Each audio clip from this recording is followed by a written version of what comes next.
And welcome back to the First and Goal podcast. My name is Lewis, and as always, is my beautiful co-host Laraib, as we are here to break down Week 1 of the 2023 NFL season. Laraib, so glad that we're here for our fourth year together. Fourth This year, is. yes, sir. We're hoping this can be another full year, a ton of fun. And of course, we're gonna break down the games of the week. As always, we got all 16 or all 32 teams playing 16 games this full weekend, starting on Thursday. Laraib, anything you want to hit on before we start getting into this content? No, I'm just glad that you're here with me, Lewis, for our fourth season. It's been a long journey so far, but we're going to keep on grinding. And we just hope you guys enjoy the content, Lewis. But let's go ahead and get into week 1. Here we go. We have the defending Super Bowl champs playing on Thursday night against the Detroit Lions. Now, the Chiefs are 6.5-point favorites at home, Lewis. And now, this Chiefs team, they're kind of lacking, in my opinion, at the wide receiver core, Lewis. But one thing they aren't lacking in is that offensive line. And we know Patrick Mahomes, with any X amount of time in the pocket, he'll find anybody down the field. And, of course, Travis Kelce's still there. And now they're facing this Lions team, Lewis, who has a little bit of hype this year coming off of last season. Why don't you talk about them a little bit? Yeah, I mean, this is a very exciting time for Lions fans. That these are not your grandfather's Lions. These are not your father's Lions. These aren't your older brother's Lions. These are the 2023 Lions, led by Dan Campbell, who have a sort of fight that's been instilled to them by their head coach. And we saw what they did at the end of the year. They went 8-2 in their last 10 games last season after starting 1-8. And they missed the playoffs thanks to your Seahawks, but they did knock out the Packers in that last game of the season. And it kind of felt like, they didn't make the playoffs, but how many teams can feel like they won their last game of the season and the season was a success? Only a Super Bowl champion, and maybe if you're the Texans, as the Texans head coach last year, but we won't get into that.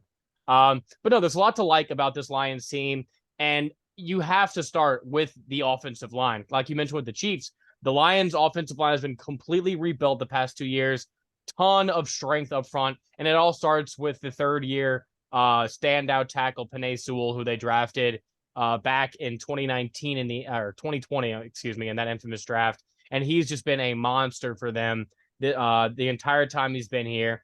And I've liked a lot of the stuff they've done. Amon-Ra St. Brown on the outside is poised to have a breakout season.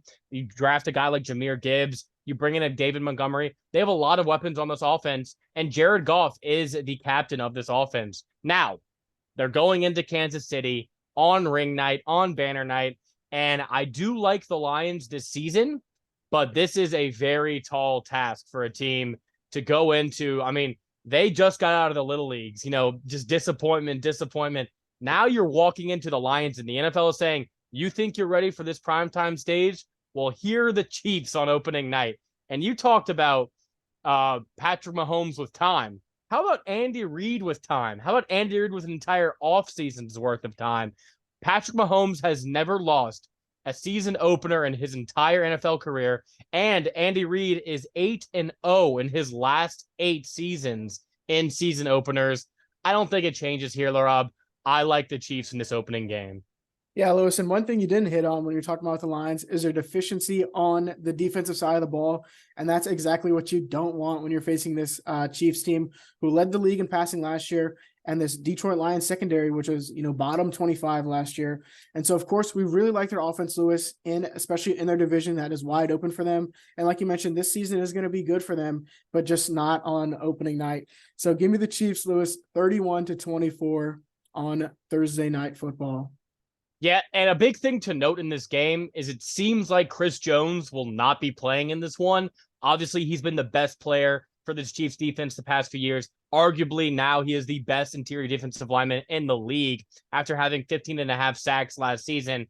So not having him will be a huge loss. And I like the upfront of this Panthers defense, but like you mentioned, the back half is where they're most exploitable. And you have Patrick Mahomes on the Kansas City offense, and he's going to light them up. So I do have Kansas City covering the 6.5 spread. I have Kansas City 35-24 in this opening ball game, Laraib. But let's go ahead and let's move on to our first Sunday NFL action. we have the New Orleans Saints hosting the Tennessee Titans. My New Orleans Saints at noon. It is a 3-point spread, Laraib. Two teams that are on kind of similar trajectories. They've had their, playoff runs the past 3 years. And then after a shaky past 2 seasons, they're in a similar situation with a consistent defensive head coach who, just can't figure out the offensive side of the ball. And they have mediocre quarterback play, but guys who, surrounded by the right weapons can get it done. And the weapons are really the matter of difference between these two teams, Larav. So go ahead and talk about this Titans offense and how it's different this season, how it can be better. Well, Lewis, one main thing, of course, we all know is DeAndre Hopkins is in town. Now, he is on the latter half of his career, Lewis, but he didn't show any signs of slowing down last year with the Cardinals. And now this year, with Treylon Burks as well as a second-year receiver, we know how these second-year receivers kind of come into form, in their sophomore season. So them two could be a nice punch. And every single year, people say Derrick Henry, this is his last hurrah. This is it for him. But he just keeps on churning. And of course, Ryan Tannehill is a great manager in their system. And so, the only thing really is going to be different from this year is maybe they can extend some of those deep balls to DeAndre Hopkins. But for the most part, I think it's going to stay the same.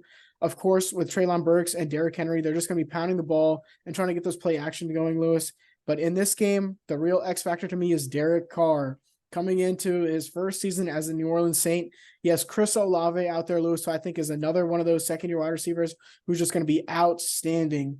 Of course, Michael Thomas is back from injury, and we'll see how he does after, missing, a lot of games the past 3 years. But I think Derek Carr, if he can get into a nice flow with the Saints offense, he's going to be the X factor in this game for this Saints team. Yeah, I agree, Larob. I think the big thing for me in this game is going to be the battle of the trenches. We saw the Titans offensive line crumble at the end of last season, and it really hurt their rushing game, which is a huge part of what they want to do offensively. And this Saints defense, to their credit, they've been really good against the run the past few years.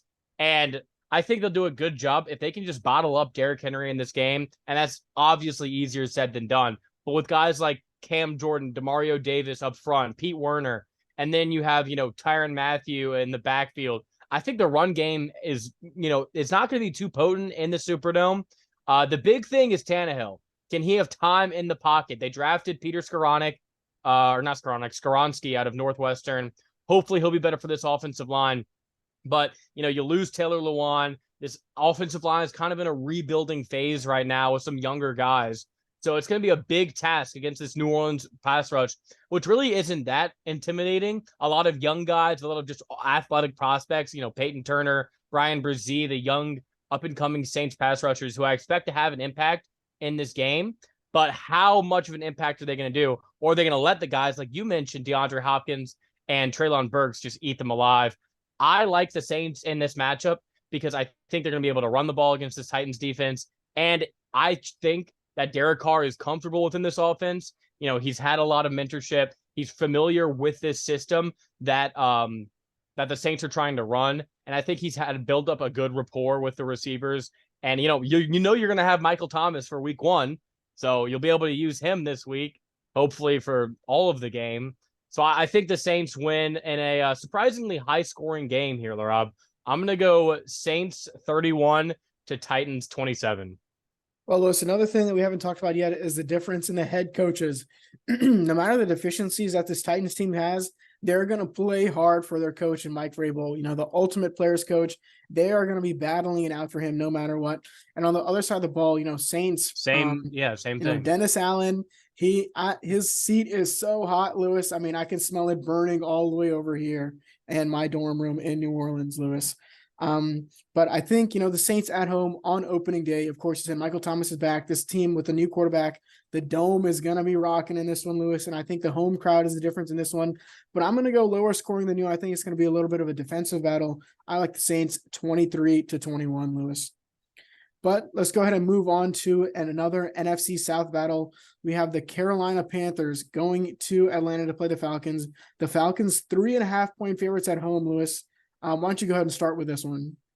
Yeah, it's Bryce Young's debut. It's the first that we'll be able to see him in any NFL action or real NFL action. He had his struggles in the preseason. There's no doubt.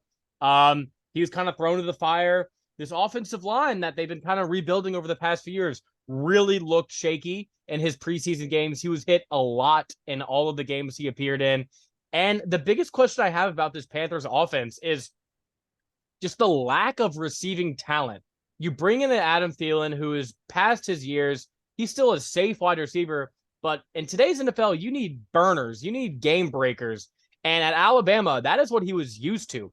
He was used to the, instant open guys. Now you're working in the zone. It's going to be a very tough season for Bryce Young, given his weapons. Now you have some young guys like Jonathan Mingo.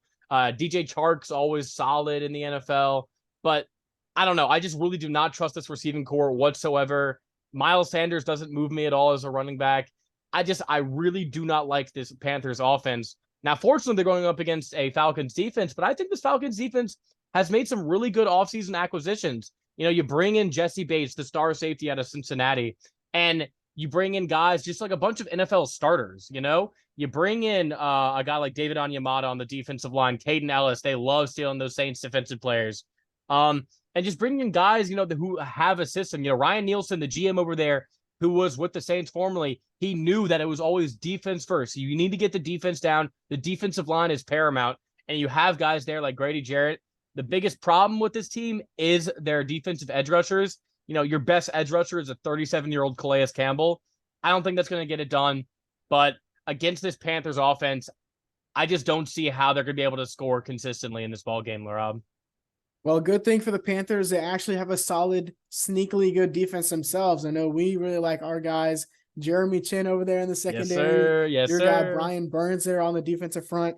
And so I think this is going to be another one of those low-scoring games where, Desmond Ridder coming into his second season, they have the playmakers all across the board, Lewis. They got Kyle Pitts, they have Drake London, they draft Bijan Robinson. Tyler Allgeier had a great season last year. But it's going to be on Desmond Ridder. Can he hit those targets when they need to? Of course, they were really ground and pound last year, but that, really doesn't work in today's NFL. We like to air it out down the field. We have playmakers, all across the board. And so I like the Panthers in this one on the road, Lewis. I think Bryce Young in his first start, him and Frank Reich, I think are going to have a great bond, great chemistry in this one. And I think the Panthers defense comes up big, on the road in an NFC South divisional upset. Yeah, I disagree. Our first disagreement of the season, and I disagree vehemently. I just think that this Panthers defense, although it's good, it's young. And I think with the weapons that Atlanta has on offense, Kyle Pitts, Desmond Ridder in his second year with a full offseason training camp, knowing that he is the number one is huge for a quarterback's confidence. They got rid of Marcus Mariota. He is the only quarterback who will be starting for the Falcons this season, barring injury. So he had that security all offseason going in with Arthur Smith. I think they aired out more last year, and I understand why you're tentative in saying that, but I think now that he trusts his targets, he's had a full offseason to work with a guy like Kyle Pitts, Drake London. You bring Bijan in to really just juice up that passing game and electrify it. They have a very good offensive line. And I think if they're able to run the ball, this pass rushers, like you mentioned, like a Brian Burns and a Derek Thomas, or Derek Brown, excuse me, they aren't going to be able to key off like they normally would against a lesser team because of how potent this running attack will be from Atlanta. So I really like the Falcons here at home. I just don't like a rookie quarterback on the road week one. So give me the Falcons in this one, Laraib. But are you going to go on? You say. Yeah, well, I know this is not going to be the first time that your boy Bryce Young has played in this stadium, Lewis. So I think he's going to be nice and comfortable over there. So I like the Panthers 24-21 on the road. Well, yeah, if you had Devontae Smith, Jamison Williams, and all the other all-pro wide receivers in the NFL, and not 30-year-old Adam Thielen and I think Jonathan 19 Mingo. games still have some left in the tank, if you ask me. Okay. We'll see about that. But let's go ahead and move on to our next game. We have the Jacksonville Jaguars traveling to Indianapolis to face the Colts. This game is my bad. I think I skipped over one, but we'll hit that in the retrospect. This game is a 5-point spread for the Jags on the road, Laraib. Anthony Richardson is the story, It's his first debut. And unlike the other guys, like I mentioned with the Bryce Young, there's a bit of a mystery with Anthony Richardson because he didn't play much in college. His game tape overall is not very impressive as a passer, but his raw attributes and abilities is what makes him such a tantalizing prospect for the NFL. You have this super athletic build, super tall, with all these new short quarterbacks with just pistol arms coming in. He is an absolute cannon. He looks the part, and he reminds you a lot of like a Cam Newton coming in, but a little less refined. So what should we be expecting from him in his home debut against the former division champs and the Jaguars, Laraib? Well, Lewis, here we have another rookie quarterback with another rookie head coach, Shane Steichen coming over from the Eagles. And now they're facing a Jaguars team, Lewis, who defensively, I don't think is as good as they seem. Now they have some playmakers like Tyson Campbell. Of course, they have Josh Allen on the defensive line. But I think, the Colts are going to be able to utilize some of Anthony Richardson's, attributes in this one. Of course, you want to get him going on the ground early. But, Michael Pittman is a serviceable wide receiver. And so it's going to be on Anthony Richardson. Like you said, there's an aura around him, just his raw talent, his, just mysteriousness. It's just going to be, it's going to have to be look and see what he can do. Because honestly, like you said, there's not much film on him. And of course, you're facing the Jaguars team who has a lot of hype coming in this year with the Trevor Lawrence and that offense. Lewis, why don't you talk about them a little bit too? Yeah, I mean, it's year 2 with Doug Peterson. We saw how that connection really molded into shape towards the end of last season when they kind of built that familiarity with one another. And you could tell Trevor Lawrence was starting to elevate his game to the level that we expected from him coming out of college as this amazing number 1 prospect for the Jaguars last season. And they started to unlock that. But the biggest question was his weapons, Christian Kirk was like the 3rd wide receiver in Arizona, and they paid him a ton of money. Evan Ingram was this washed-up tight end who was bouncing all over the place, and he made it work with these guys. Zay Jones comes over from the Raiders and just lights it up. And now you bring in Calvin Ridley, who everyone is super excited about this season, including myself, as the number 1. He was the number 1 at Atlanta with some pretty mid quarterback play out of Matt Ryan. He obviously missed the last season. He seems rejuvenated. He seems like he's found his place. And I think, the story of the NFL the past few years is the young quarterback on the rookie deal, and you trade for or you acquire the stud wide receiver, and your offense just completely changes. We saw that with Jalen Hurts and A.J. Brown. We see that with Tyreek Hill and Tua. We saw that with Joe Burrow and Jamar. Once you get your guy that you can trust, that superstar receiver, then you can really excel your game. And if you think Calvin Ridley can be that, which I think he can, then they're going to put up a lot of points this year, Laraib. And against this Colts defense, which really has not been impressive, I know that they've been a good unit for the past few years, but just dealing with injuries and guys leaving, the team, this is a young and experienced defense. I know, you have your guys in DeForest Buckner and the linebacker. I can't think of his name. Shaq Leonard. Yeah, Shaq Leonard. With those two, they're a good foundation for a defense, but I really don't trust the secondary that much. And with this team who knows what they're doing, I just like the Jaguars in this spot. This is going to be a very interesting game to watch. And I think, it could go one of 2 ways. Jaguars could blow them out, or this could be like a situation where it's a close game. Colts are running the ball well. But besides Anthony Richardson, this Colts team just gives me bad vibes with the gambling stuff and the Jonathan Taylor incident. I think they come out of the gate shaky. Give me the Jaguars big in this game, Laraib. I'm going Jaguars 31 to Colts 10. Wow, huge on that one. You have to agree. Of course, the Colts lose Stephon Gilmore this past offseason. And of course, like you mentioned, Isaiah Rodgers was released from the team after his gambling incident. And they have this whole drama surrounding Jonathan Taylor. Jim Irsay coming out and saying just some ridiculous things about him. And so just there's a lot of stuff surrounding this Colts team negatively, Lewis. So I agree with you. I'm going to go with the Jaguars in this one, 27-17. But Lewis, let's go ahead and circle back to the game that we missed. The Bengals going to Cleveland to play this Browns team. Cincinnati -2.5, Lewis. Now this Bengals team the past couple seasons has been outstanding, making the playoffs, going to Super Bowl once, but they always start off the season slow, Lewis. If you go back to last year, they were 0-2. Of course, they played the Steelers where Joe Burrow had a terrible game. Then they go to Dallas and they have a nail biter at the end that they lose. And now they open in week 1 against a divisional opponent once again in the Cleveland Browns. And now Deshaun Watson, after a full offseason, being there in Cleveland for 2 years, finally gets a start. They bring in Amari Cooper a couple of seasons ago now. Him and Deshaun Watson will have some chemistry going from the offseason. And the Browns defense, Lewis, has been revamped a little bit. They bring in Zadarius Smith. They bring in Jadeveon Clowney. They have Jimmy Ward as a cornerback. And I really think they are shaping up to be one of the better defenses in this division, Lewis. Going up against the Bengals team, which we know can be sloppy in week one, I think the Browns might have a slight edge at home. Yeah, you bring up a good point. And another thing is this Browns team has had Joe Burrow's number. Joe Burrow is 2-4 in his career against the Browns. And he's had a lot of wins recently, including getting swept by the Browns last season with pretty poor quarterback play on the Browns' part. So a big thing in this game is that this new revitalized Bengals offensive line, you bring in Orlando Brown, and how is that going to fare against this all of a sudden very scary Browns pass rush? Bring in Zadarius Smith. You still have Myles Garrett there. There's a lot of guys to be excited about. Some of the football nerd guys on that defensive line. And then I really like how this Cleveland Browns defense has shaped up. The question here is, what do we expect out of Deshaun Watson, like you mentioned? And it's kind of a grab bag. Can he be a game manager? Can he just do everything the right way? I think this is a close game. Is he going to suck? They're going to lose. But if he gets back to the Deshaun Watson that we saw in Houston, I think the Browns could legitimately blow the Bengals out in week one. And the Bengals have already had some troubles. Why hasn't Joe Burrow been extended yet?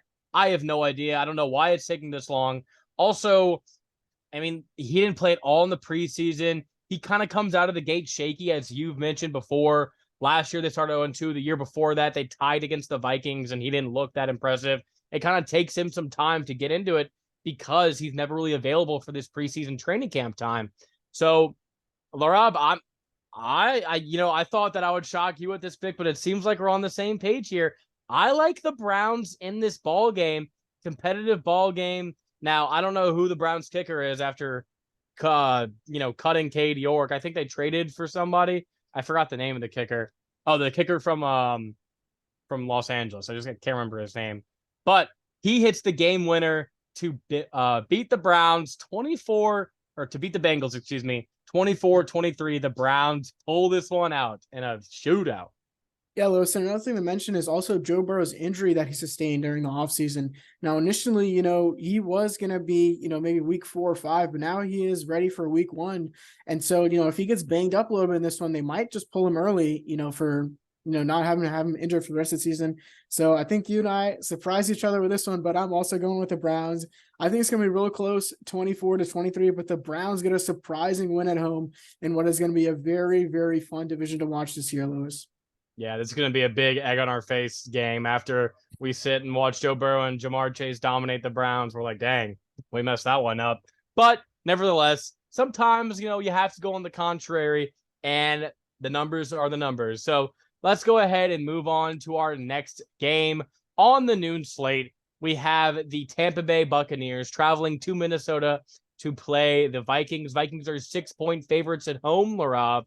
Two teams, former playoff teams last year, but a lot lower expectations going into this year, Laraib. Obviously, the big story is Tom Brady retires, enter Baker Mayfield, starting quarterback week 1. What do you expect out of Baker in this offense going into this game? Well, Lewis, if you look back at Baker Mayfield's career, I don't think he's ever going to have the same offense around him like he did when he was in Cleveland. You talk about having one of the best offensive lines in the whole NFL, talk about some of the best running back rooms that you could have had in the whole NFL. And now, you switch that over to the defensive side. Now, this Bucs defense is, way past their prime, but I still think they have a lot of, a little bit left in the tank for him this year. Now, for him, this is probably the best wide receiver core he's had with Mike Evans and Chris Godwin, but it's going to be, can that offensive line hold up? Of course, they already lost somebody for the whole year. I think Ryan Jensen Ali Marpet is done for the whole year. Ryan Jensen is no longer on that team. And so, it's going to be him, kind of trying to figure it out. Baker Mayfield's been up and down his whole career, right? You see that whole cycle where he plays like garbage, talks to the reporters, has a chip on his shoulder, then has a good game, then, finally starts playing bad again. And, it's a whole cycle with him. But, going into the Vikings, I think this Vikings defense, of course, they lose Zadarius Smith and they've always been up and down, middle of the pack for the most part. And so, Baker Mayfield is going to have a chance in this one. Of course, if you look at his metrics, his deep ball is one of the best deep balls in the whole NFL. So him and Mike Evans might have a great connection this year. And of course, also Baker Mayfield loves to dump it down to his running back. So Rachaad White could be a good play for fantasy. But I think I'm leaning Vikings this one, Lewis. So what the numbers tell us about this Vikings team is teams that statistically win those one-score games one year, they usually tend to go down the next year. But for this Vikings team, I think they might just have the aura in them. Of course, Justin Jefferson is always going to light it up. They bring in Jordan Addison, and young Kirko is always going to be, doing his thing in there in the backfield. So I like the Vikings at home in this one. Yeah, they might still win close games, Laura, but I don't think they're going to go 11-0 in close games like they did last year in one-score games. So we'll see about that. But yeah, talking about this Buccaneers team, obviously you lose Tom Brady, biggest downgrade, Tom Brady to Baker Mayfield, probably in the entire league. Even then, even though Tom Brady was 45, he was still playing like a upper echelon quarterback. And yeah, you mentioned the offensive line losses. They also lost Donovan Smith when the Chiefs traded for him at left tackle. So this is a brand new young offensive line. Obviously, you still have the stud in Tristan Wirfs there. But the Vikings were telling you something when they extended Danielle Hunter that they expect to compete this year. And, they lose Dalvin Cook. Everyone thinks that's going to be a big loss. Well, you still have Madison, who played well in Dalvin Cook's absence last year. Let's see how he can do in a number one bell cow running back type role. We'll see if he can live up to that. But this Vikings team, this is a pretty bad matchup just schematic wise, because I think I like some of the members of this Tampa secondary against Jettas. I think Jettas will still be able to win, but a lot of it is going to matter on the rookie Jordan Addison on the outside. How is he going to replace the production that you had from a guy like Adam Thielen? Is KJ Osborne going to be the one to step up? Or is he going to slide into that number 2 role and take over that production from Adam Thielen, who's been a pillar of consistency over there for the past 8 years or so for the Vikings? And then when it comes to this Buccaneers defense, like you mentioned, they still have a lot of really good players. You still have Shaq Barrett. You still have Levante David, Devin White. You have Vita Vea. You have a strong defensive front that is still, I think, going to be good against the run. But I think the Vikings, their experience, they're, just everything together, I think they win this game, and I think it's a close game, Laraib. So their first close win of the season. I think the Buccaneers cover the spread, but I have the Vikings in this 24-21. It's going to be a good game. And hey, I think Baker plays well. Look out for X Factor wide receiver Trey Palmer. A lot of noise has been made about Mike Evans potentially getting traded this season in the middle of the season. But if they find out they have something with this guy, Trey Palmer, I think they could not feel so bad about letting Mike Evans go. Yeah, I also have this one being a one-score game, Lewis, but I just don't think that Baker Mayfield is going to be able to keep up with young Kirko and Alexander Madison and company over there, Jay Jettas. So I like the Vikings in this one, Lewis, 27-20. All right, Laraib, so let's move on to my favorite game of the week, probably the most exciting game. I've been looking forward to this one for a while. We have the Pittsburgh Steelers hosting the 49ers for our 12 o'clock game here. The 49ers are favored by 2.5 points, Laraib. The big thing in this game is Nick Bosa in this defense. Is Nick Bosa going to play? He has been extended. He's been holding in at camp, so he's been there, but he hasn't been practicing. He has not played in a single preseason game. And from the looks of it, if he doesn't get extended, he will not be playing in this game, which is a huge deal for this 49ers defense, which we know has studs all over the place.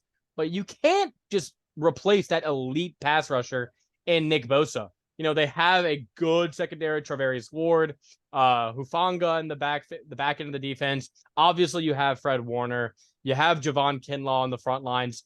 They just have A+, B+ players scattered all throughout this defense. But Nick Bosa is an S-tier player. You cannot make up that production. And for a Steelers offense, which I've been very excited about this offseason, I like that year 2, Kenny Pickett under Matt Canada. Obviously, everyone saw the preseason, and they looked good. They were just very sharp. And, Mike Tomlin got some flack for playing his guys in the preseason. But when you play your guys in the preseason and they don't miss a beat, they look sharp, they score in every possession. And Kenny Pickett had like one incompletion the entire preseason, if any. And so he looked very, very sharp. And this entire the offensive line for me was the standout. You draft a guy and Broderick Jones out of Georgia. He looks good. You still have some youth down there. They traded away a guard, which some people might be like, oh, that's kind of weird. Why would you trade away some of your offensive line depth?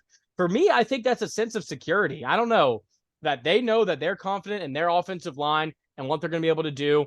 I love George Pickens on the outside. Deontay Johnson's always been a stud. And Freiermuth in the middle. And then you have Najee Harris and standout Jalen Warren from the preseason. They just have pieces all over the place. And I think they're going to do a pretty good job against this 49ers defense if Nick Bosa doesn't play. If Nick Bosa plays, this might be a different game. Reigning defensive player of the year is a pretty big deal if he's not there, Laraib. But Laraib, I want to hear what you think about this returning 49ers offense. And Brock Purdy is now the day one starter. How is he going to perform at Pittsburgh? Well, Lewis, I think he's going to pick up right where he left off. He was really, really poised last year in the pocket, especially, in his week 1 game facing the Tampa Bay Buccaneers. He just looked like a regular starter out there, Lewis, not a rookie.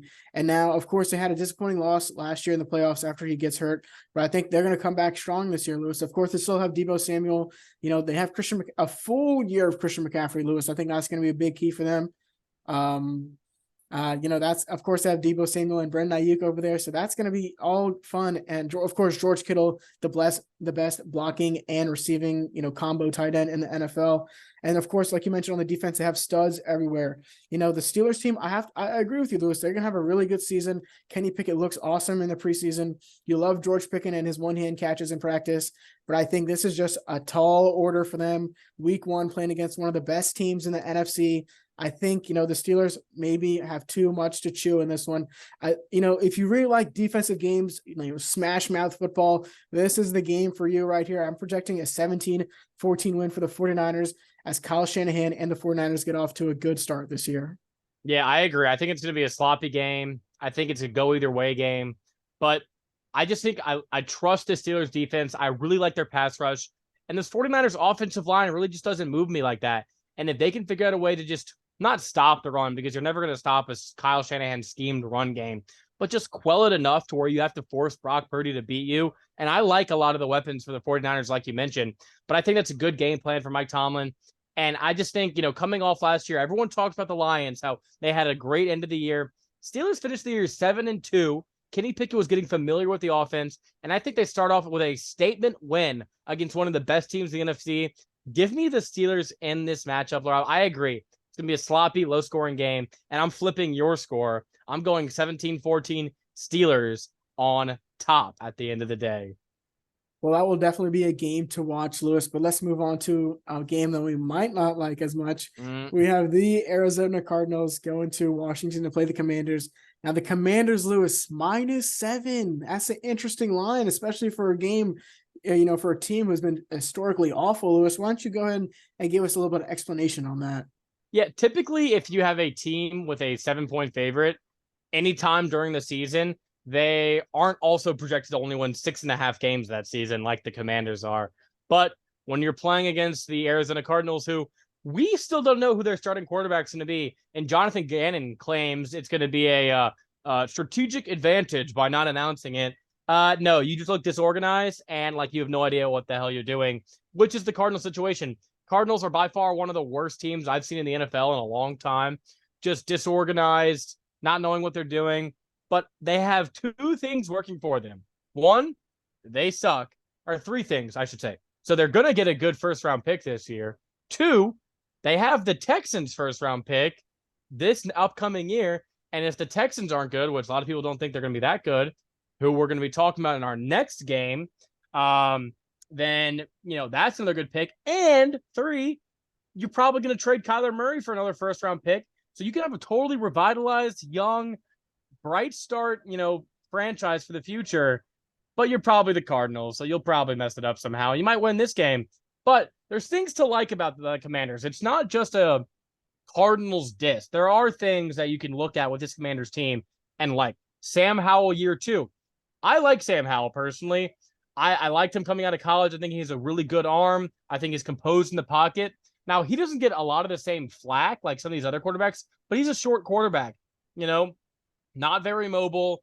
He's not going to do too many crazy things. And in the year 2023, you need your quarterback to have that X factor. And I don't think he does, but I think he's a consistent, you know what you get out of him type quarterback, kind of like a less vocal Baker Mayfield, in my opinion. And in the system, I like their offensive line. I love their receivers, Terry McLaurin, Curtis Samuel, and my boy Jahan Dotson. Keep the name. They have 2 solid running backs over there. Who knows what you're getting out of Logan Thomas in 2023? But I like their offense. And against this Cardinals defense, I think they'll have success. But the big thing in this game, Laraib, which I want to hear you about, is probably the biggest mismatch of the entire week 1 is going to be this Cardinals defensive or Commanders defensive line against this Cardinals offensive line and their offense in general. Yeah, Lewis. I mean, this is going to be just a slaughter, honestly. The Cardinals, the worst roster in the entire NFL, in my opinion, going against this Commanders front, which we know has playmakers all across the board. You're talking about guys like, Chase Young, Jonathan Allen. They have first Daron rounders. Payne. They have everybody Yep. that in the first round is all littered across that defensive line, Montez Lewis. Sweat. And now, the Cardinals, the most likely their starting quarterback is going to be Clayton Tune from the University of Houston. So, I'm going to be rooting for him kind of, but he's just going to get slaughtered out there against his Commanders team. Like you mentioned, the big thing is going to be, those wide receivers for the Commanders. Like you mentioned, Sam Howell he looked like he had a really, really good connection with Jahan Dotson during the offseason. So we'll see what they can put together this year. But for this week 1, Lewis, the Commanders are just going to slaughter this team. I'd really like them 27-14 at home. Yeah, I think it takes a bit for the Commanders offense to get going, but I like them in this game 20-10. I think they cover, and the score does not feel as close as the game actually, or the score is a lot closer than the game actually feels in this ball game. But I do like the Commanders to cover in this spot as well. But let's go ahead and move on to another game that probably has a pretty predictable outcome, Laura. We have your Houston Texans traveling to Baltimore to play the Ravens. The Ravens, I think this is the biggest spread of the week at 10 points, Laraib. You already handed it to me before we talked, before we hopped in this podcast. You like the Ravens. Why is that? I love the Ravens, Lewis. Now you talk about, Lamar Jackson finally gets paid this offseason. Now, Odell Beckham Jr. maybe is not the greatest wide receiver in the NFL, but of course they draft Zay Flowers, Rashad Bateman, coming off an injury. We'll see what he can do. And of course, Devin Duvernay.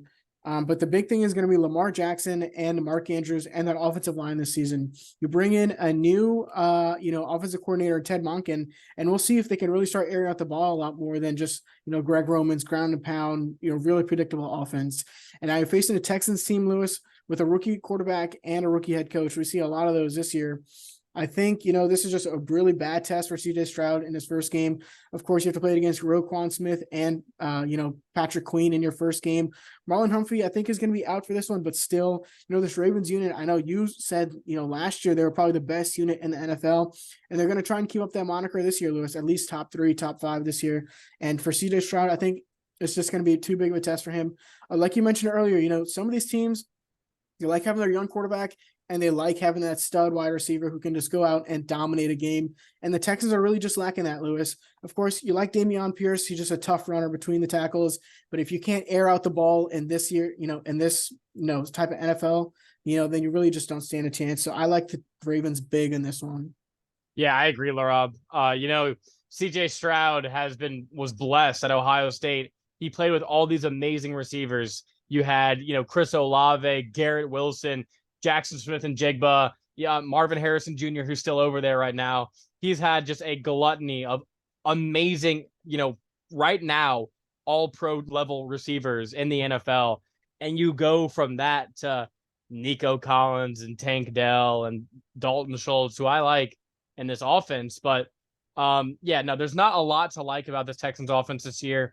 I think they have a good offensive line. Obviously, Laramie Tunsil is one of the most underrated tackles in the NFL. I think he's very good, and he's going to be a quarterback's best friend on that left side of the line.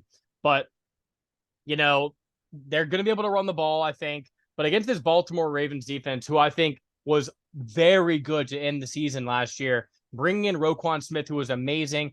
Now, yeah, not having Marlon Humphrey probably for this game will hurt. But against these wide receivers, I think you can get by with a younger secondary. And as long as your defense, can get to the quarterback, frazzle CJ Stroud, who's not really an escape artist himself. He has the ability to move, but it's kind of like a Jameis ability to move where he can't really get out of the pocket that well. I like the Ravens in this one, Laraib. I don't think there's much to talk about. I think we'll kind of see a lot of these games, how they play out, and if it defies our expectations. But I'm with you on this one. I'm just here to see Lamar prove the doubters wrong, prove he deserves his contract, and just prove himself right. I want to see him have a big game. And, I love a lot of those weapons on their side. So give me the Ravens in this one, 35-13. Yeah, Lewis, I'm going to also pick the Ravens 30-17. Lamar goes out there and puts on a show for that crowd over there in Baltimore. But, Lewis, let's move on to the Green Bay Packers going to Chicago in an NFC North matchup. Now, Chicago -1 on the road, Lewis. Now, I've been saying this all off season long. I just don't like this Bears team whatsoever. I know not Jordan Love, Justin Fields, another rush. He just loves to run the damn ball, Lewis. He can't throw the ball that well.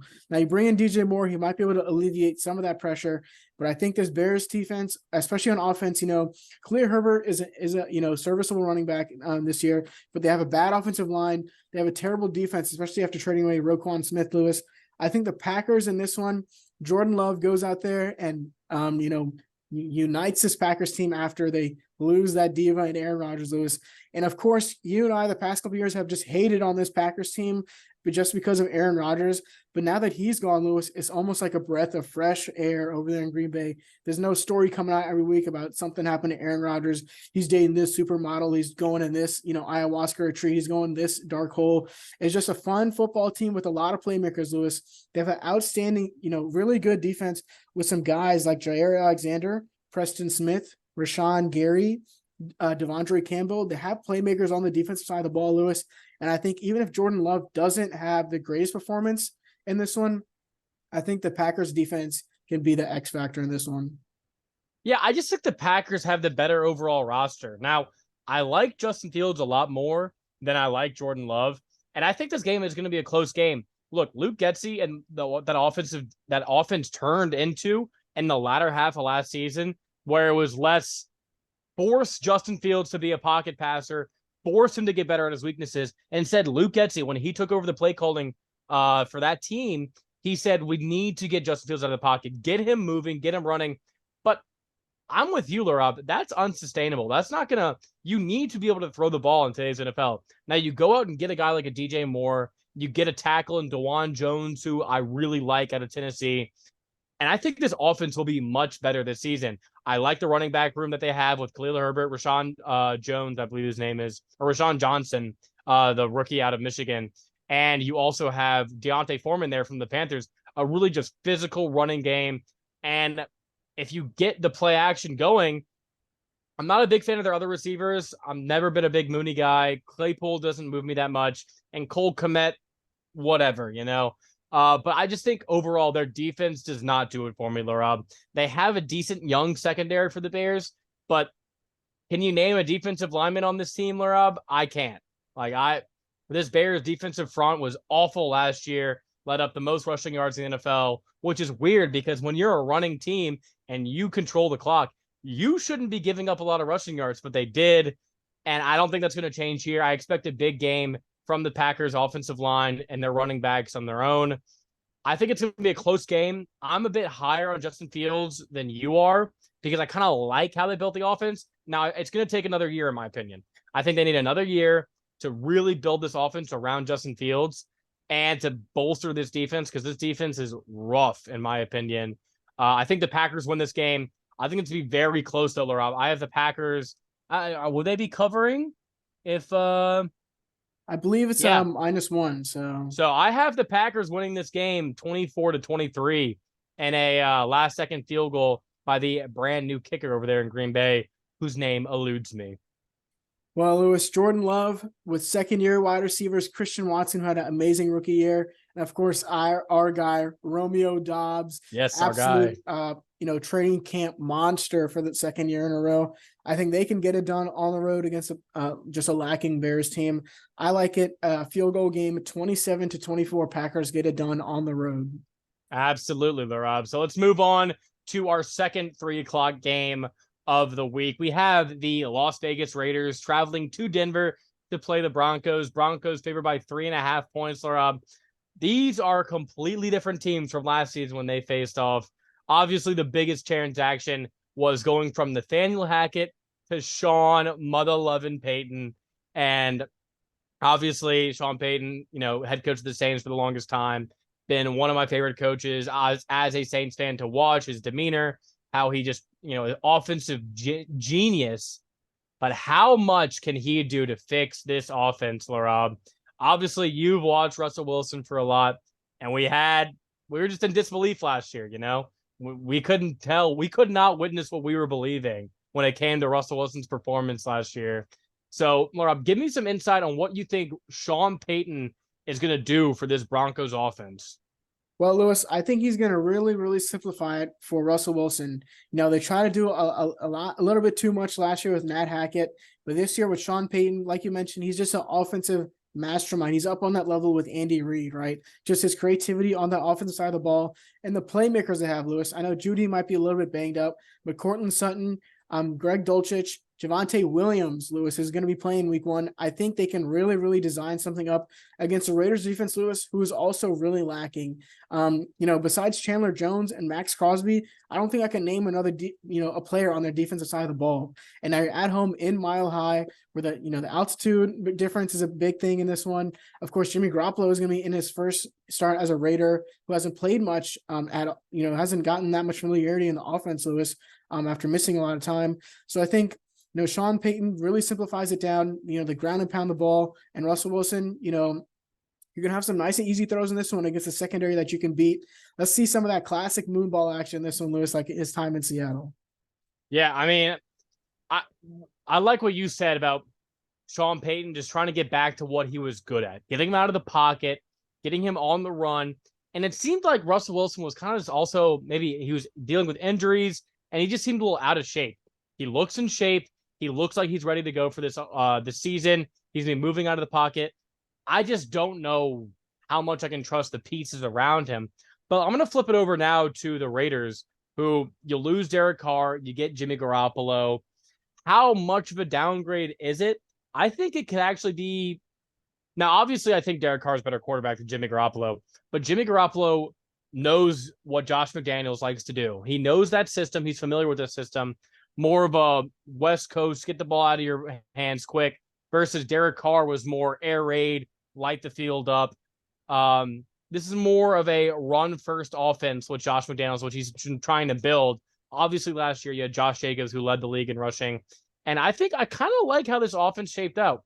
Now, I don't know if the deal is with Hunter Renfrow right now. I don't know what role he's going to have, but you bring in a guy like Jacoby Myers. Obviously, you still have Devontae Adams, who's going to be the stud for this team. I don't trust Jimmy Garoppolo as a quarterback, but a guy within a system can work. But if that system's not the 49ers, I don't know, because you can scheme up all these great plays for him, but I just can't get that burning image out of my head of him running out of the back of the end zone against the Broncos on a Sunday night game last year to lose to the pathetic Broncos. That's all I can see in this game. I just don't think, with the worst weapons that the Raiders have, a worse offensive line, and a defense that really, like you mentioned, Laraib, what are the names? Who are the players? I mean, it's not like, oh, we're casuals. Well, obviously, you should know who Divine Diablo is. Like, he's a monster at the linebacker. No, they don't have studs. Chandler Jones, Max Crosby are good, but they're just not going to be good enough. The reason I'm picking the Broncos here, I really don't like either of these teams, to be honest with you, Laraib. But I like the Broncos here. They're at home. And I just think I trust Russell Wilson and this defense for the Broncos, which is really the story here. I don't like their front seven that much, but the secondary is elite with Pat Surtain, and you have just the rest of the guys back there. Justin Simmons as well back there. I think they're going to win this game. I think it's going to be an ugly game for sure. it's going to be, but hey, if my boy Daniel Carlson, he might be the best player between both these teams, kicker for the Raiders. He might have something to say about this outcome, but I'm going to go with the Broncos in this game, 23-20. I think the Raiders do cover the 3.5. Yeah, Lewis, I agree that the Broncos are going to win. If Pat Surtain and Justin Simmons can try to hold Devontae Adams, there's really nobody else on this team. Of course, Darren Waller is gone, so Jimmy Garoppolo is going to have his hands full with his Broncos defense. I think they can get it done even if Russell Wilson is lacking a little bit. So give me the Broncos 24-20 at home. But let's go ahead, Lewis, and move on to the 3:00 games. We've been in the 3:00 games. Let's continue on with the Super Bowl losers. Philadelphia Eagles going to Foxborough to play the New England Patriots. The Eagles -4 on the road, Lewis. And I personally think that spread is a little bit low. If you talk about top to bottom best roster in the NFL, the team has to be the Philadelphia Eagles. They are loaded at the offensive line position. They're loaded at the wide receiver position. You can talk about these running backs, who's going to be on the team, who's not going to be on the team. But DeAndre Swift and Rashad Penny, DeAndre Swift is a great receiving back. Rashad Penny led the league in yards per carry last year at 5.4, before his injury. Offensive line is loaded. Jason Kelsey, just all the guys they have over there on the offensive line. And then you flip it on over to the defense, Lewis, and I think they got better from last year. They bring in Jalen Carter, who's been blowing it up at training camp. We saw him have a monster game in the preseason. And, of course, just all the guys that they have over there, Darius Slay, just monsters all across the field, Lewis.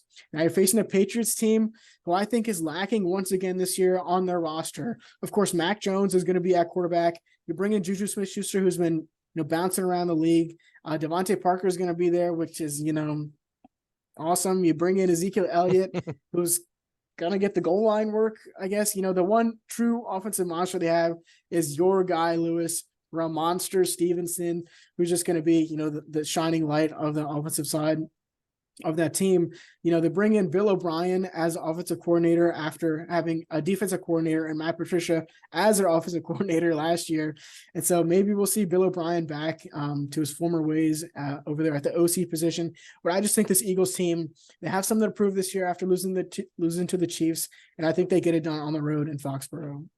Yeah, I mean, that's the big thing if you're a Patriots fan that you can look forward to this year that gives you optimism for this upcoming season is there's consistency within the offensive system. You bring in Juju, whatever. You bring in, guys like you mentioned, Ezekiel Elliott.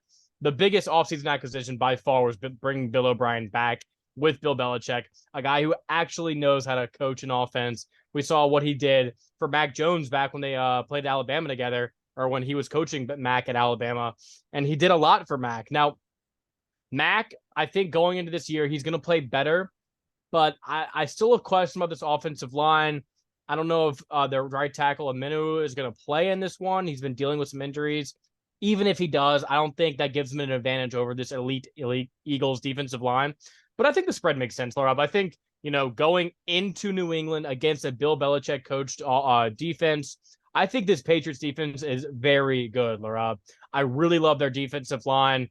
I like their secondary a lot. I just think they have playmakers on all three levels of this defense. And going into New England, it's going to be the big Brady celebration week over there. I think this is a low-scoring game in New England. I have the Eagles winning, but, I think Belichick's going to have a lot of tricks up his sleeve. He's not going to, let Jalen Hurts. He might even come up with a way to stop the 1-yard rush. I don't think he will, but it's literally unstoppable. I don't know how you do it. But I respect a lot of the guys on that Patriots defense. I think they have the Eagles winning this ball game, and I barely have them covering. I have them 17-10 in this ball game. Oh, real low scoring game from you, Lewis. I do agree with you. Bill Belichick, of course, he had a Super Bowl loss to this Eagles team, so he's going to be playing with a chip on his shoulder for sure. But I think the Eagles team just overpowers them in all facets of the game. Give me the Eagles 27-20, Lewis. All right. Well, moving on our 3:00 slate, we have the battle of the 2018 quarterback draft. We have Tua and the Dolphins going to Los Angeles to play your boy Jay Herbo and the Chargers. The Chargers are 3-point favorites at home, Laraib. And it's Tua versus Herbert, very balanced teams, I think. They both have strong weapons on the outside, both have good offensive lines, not great. They don't really have much of a running game. I like Eckler, more of a pass catching running back than an actual between the tackles running back. And the Dolphins, I mean, who is their starting running back? Is it Mostert? Is it A-Chain? That's a big question mark for them. And then defensively, you have ballers in the backfield. You have a decent, defensive pieces up front when healthy. These teams mirror each other in a lot of different places. But I do favor the Dolphins in this ball game, Larav. I like their weapons more than the Chargers' weapons. Give me Tyreek Hill and Jalen Waddle over Mike Williams and Keenan Allen any day of the week. Would you not agree with that, Larav?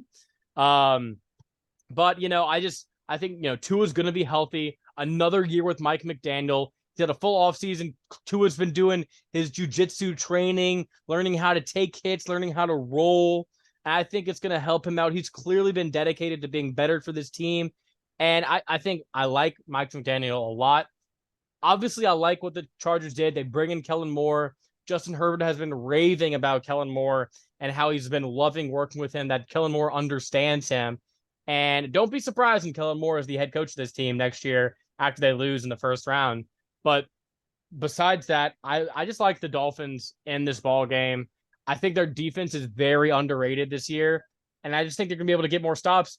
And Laraib, what are the odds there's more Dolphins fans in the stadium than Chargers fans? I'd be willing to take you up that there's more Dolphins fans week 1 than Chargers fans in that stadium. So give me the Dolphins, Laraib. Yeah, Lewis, I agree with you. Similarities all across the board for both of these teams, Lewis. But there's one guy that the Dolphins have, or the Chargers have, that the Dolphins don't, and it's my guy, Jay Herbo. He's on a mission this year, Lewis, after getting paid. I think he just absolutely lights it up at home in this one. This is my favorite game of the week by far. This is going to be a high-scoring affair. Touchdowns everywhere, fantasy points everywhere, fireworks everywhere. But I think the Chargers, with Austin Eckler, going for another contract year this year, Keenan Allen maybe on the latter half of his career, maybe trying to get that Super Bowl win this year with the Chargers. They're bringing their guy. They drafted Quentin Johnson, who, whenever eventually one of these Chargers wide receiver go down, he will be in there to take his spot. I think Justin Herbert has got something to prove this year. Brandon Staley, first of all, I still don't understand how he's the head coach of this team after the blunder that they had against the Jaguars. But if he probably has the hottest seat in the NFL next to, some other guy. But I think my Chargers get it done in a high-scoring affair here. Give me the Chargers, 30-27. Brandon Staley, defensive coaching masterclass. Herbert, 450 yards passing with 4 touchdowns, and my Chargers win at home. And I didn't get my final score, but I have the Dolphins winning this game and in a higher scoring game than you. Give me the Dolphins 41-35. It's going to be an electric game, but I'm more of a rough and tumble type guy. I like a good run game. I like a good defensive line showing, because that's the teams that win the Super Bowls, unless you're the Kansas City Chiefs.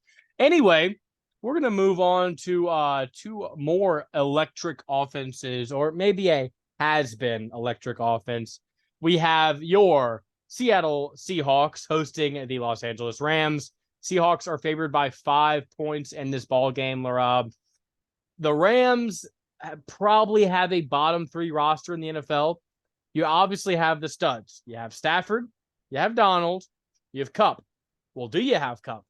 Kupp obviously re-aggravated his hamstring this past weekend and is day-to-day for this week 1. And as a Saints fan, I know about these damn hamstrings.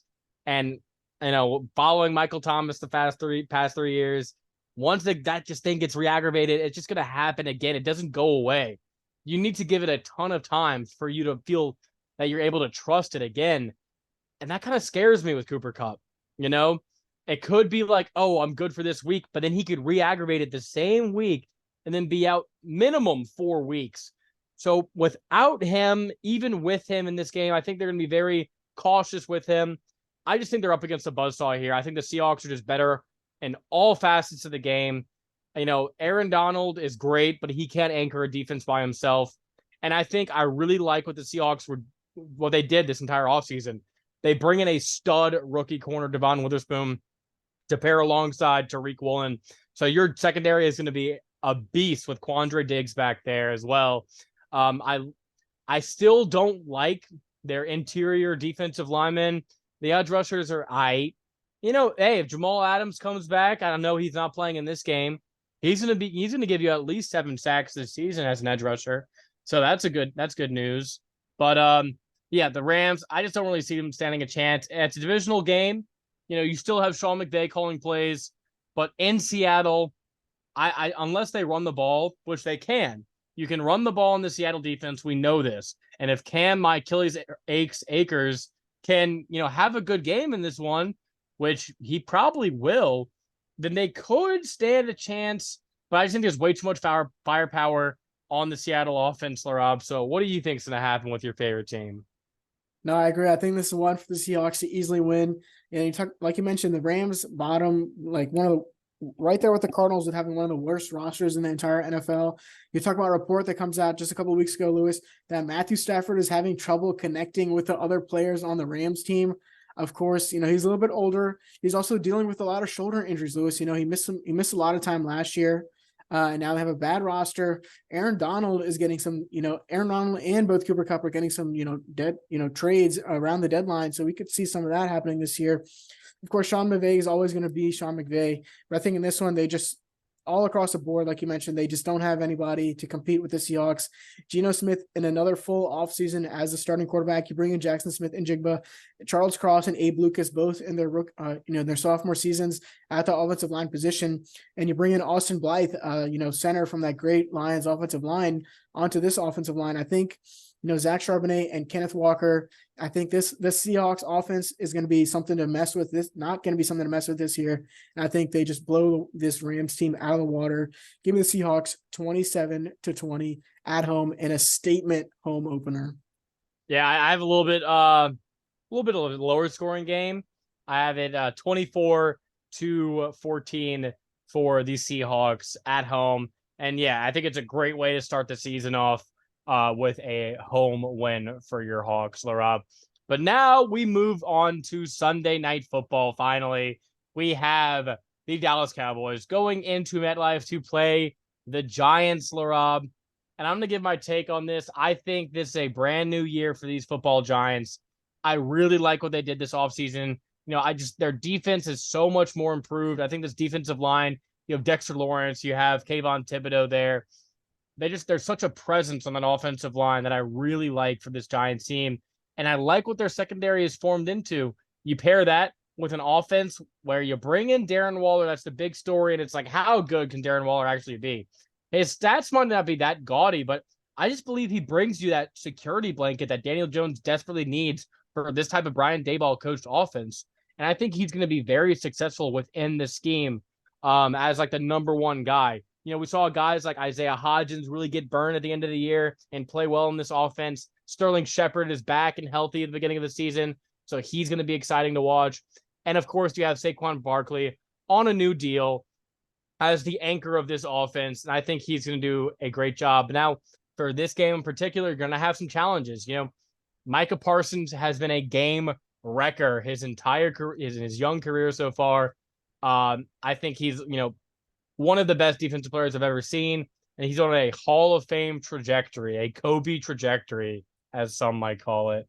But I really like how this Cowboys defense is shaped up.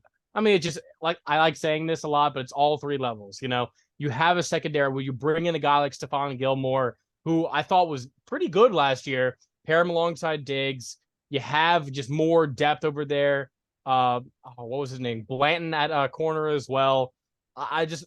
They've done a very good job drafting and developing these past few years that no one really gives them credit for because they're the Cowboys, because we, poo-poo on them a bunch.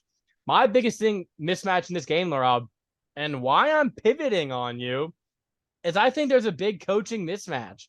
Brian Daboll play calling versus Mike McDaniel, or that's not his name, Mike McCarthy, who is now the primary play caller for this Cowboys team, has to disturb you a bit. Tony Pollard is now the feature back for this Cowboys team. Can he handle that bell cow type workload? I think he can. I think he'll do very well. but that's still a question that we need to ask ourselves. And on the outside, CeeDee Lamb's a legend. He's a stud. He's going to do amazing things this year. But, you bring in Brandon Cooks. How good is he? He's getting up there in age, a speedy receiver who dealt with injuries last year. We'll see how that works out for them. And besides that, like Michael Gallup wasn't that great last year.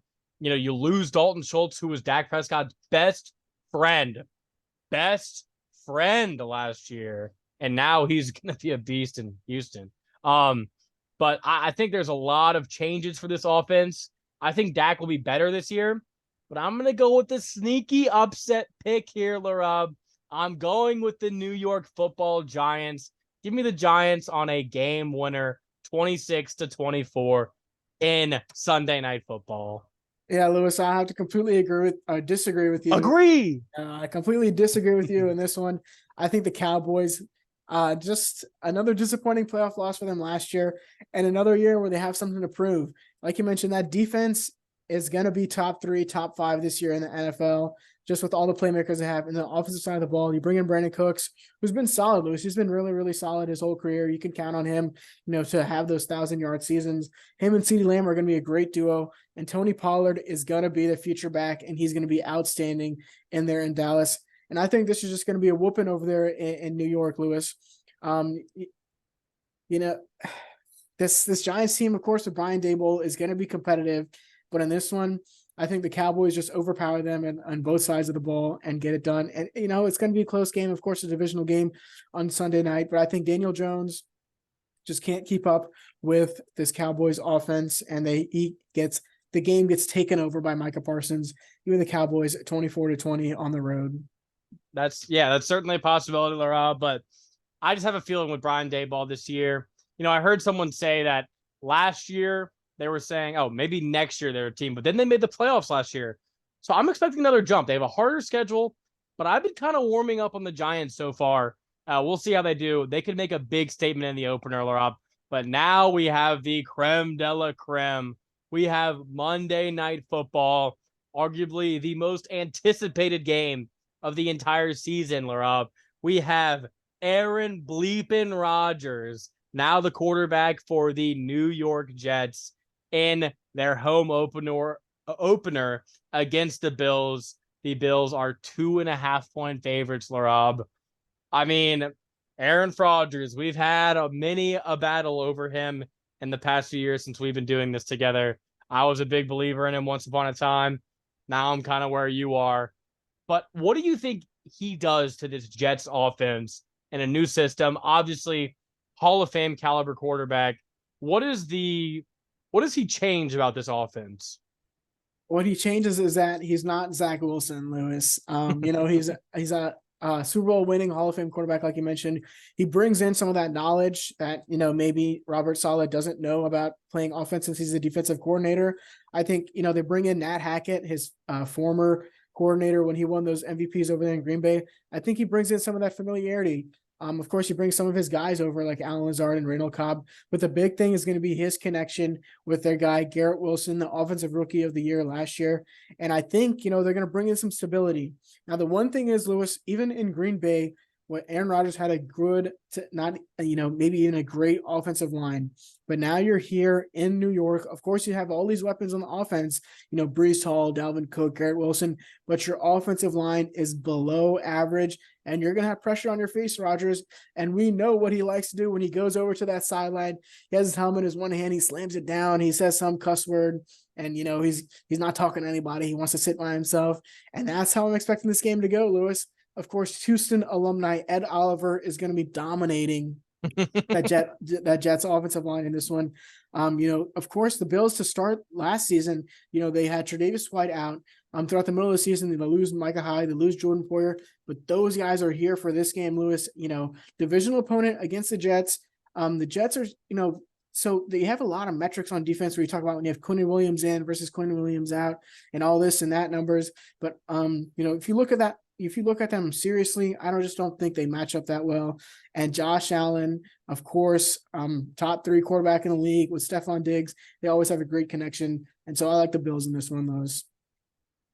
So I think what Aaron Rodgers brings to this Jets offense is a level of confidence that they haven't had in a while. You know, when there's a guy like Zach Wilson, it's always a little bit of a disappointing feeling. It's like, oh my gosh, if only, if. And it's not just the receivers and like the offense. That's the whole team that feels that way.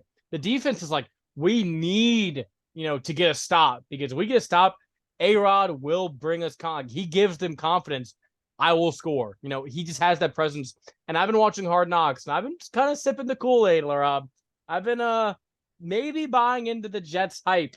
And what I think is a big deal, I think this Jets defensive line is deep and star-studded, Laraib. You talk about Quinnen Williams, who you mentioned, is an absolute monster for this Jets defense. And he has been showing out in preseason, just pressure on pressure on pressure.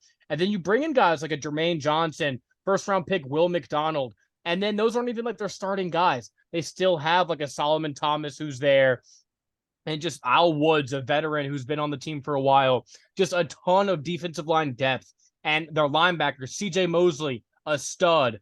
And in the backfield, Sauce Gardner, second year. He's going to play amazing in this ball game. As, we should not doubt him at this point. He's probably already the best cornerback in the league, and he's in the second year. I don't think that's that much of a hot take to say.